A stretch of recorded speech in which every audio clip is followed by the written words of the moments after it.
In the midst of our material pursuits, the pressures of just living, we often relegate the spiritual pursuit to the background. But the question we need to ask ourselves is spiritual life an option? No, it is absolutely essential. Because if you don't expose yourself to the spiritual, you end up with feelings of alienation.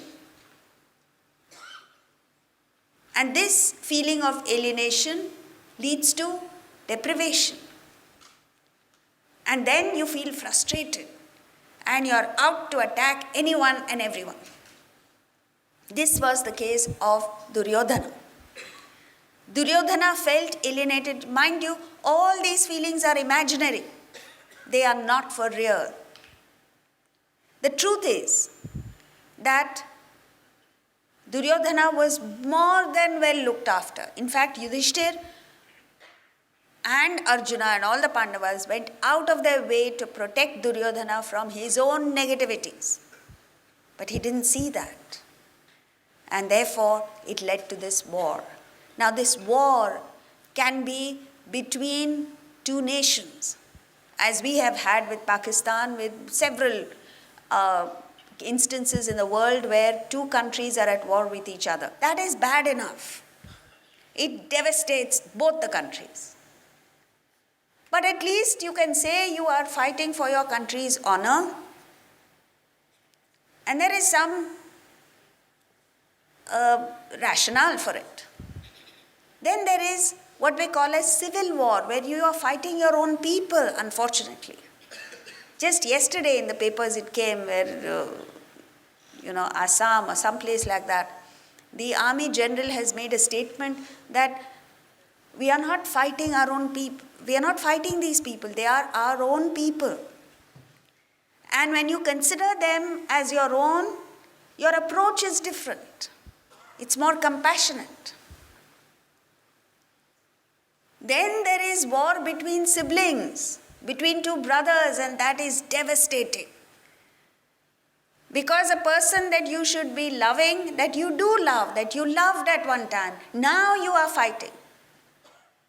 And this was the Kauravas fighting the Pandavas. This is happening almost every day in our society. And we need to think, and think seriously, what's going wrong with us? Why is it that I can't get along with my own brother and sister? So either there are passive people who take injustice and suffer. They prefer to suffer than to fight because fighting is inconvenient. It is not because they want to uphold truth or justice. And the worst case of fighting is terrorism, where you fight, you kill, you don't know who you're killing, you don't know who you hate, you don't know anything. So therefore, spirituality and the spiritual path is not an option, it is an absolute must. You must make time for it. And what kind of time? Sacred time. The time must be sacred to you. So, what is the purpose of spiritual life is our focus must change. The focus of our attention must change from the world, from the materialistic point of view, to the spirit. And for this, you must consider everything in life sacred. Through the body, you act. Your actions must be worshipful, must be service-minded, must be sacrificial. Why? Not because the world needs your service. No one in the world needs your service, not even your family members. Because whoever made them, whoever created the world, can look after it without your help. But you need to do that to reach that state of excellence. You need to do it to shift your attention from the world, from your petty, small-minded, chicken-hearted pursuits to the larger perspective. Expand your mind. And that leads to excellence. So, actions must come out of a feeling of gratitude for all that you have received. If you're feeling deprived, no service can come out of you because you're waiting for others to serve you. A journalist wrote recently about Sachin Tendulkar when he watched him go and practice at the nets. He said, when Sachin Tendulkar goes to practice at the nets, it is like a devotee approaching a temple.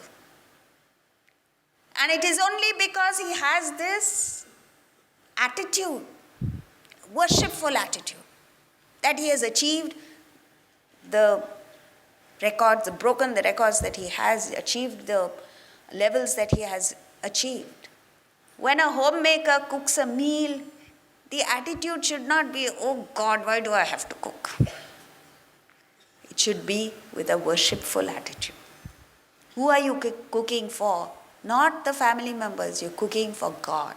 And then the best out of you will come out. Similarly, an author, a poet, a sculptor, an artist, you, me. Every time we go out and act, we must integrate this worshipful attitude in our actions and then see what a difference it makes. When you're inspired with this knowledge, you automatically want to share it with others. Even that we don't have. On the first day, I requested you, go home and pass this message on. All now, technology helps us. With the click of a mouse, you can send emails to everyone in your contact list.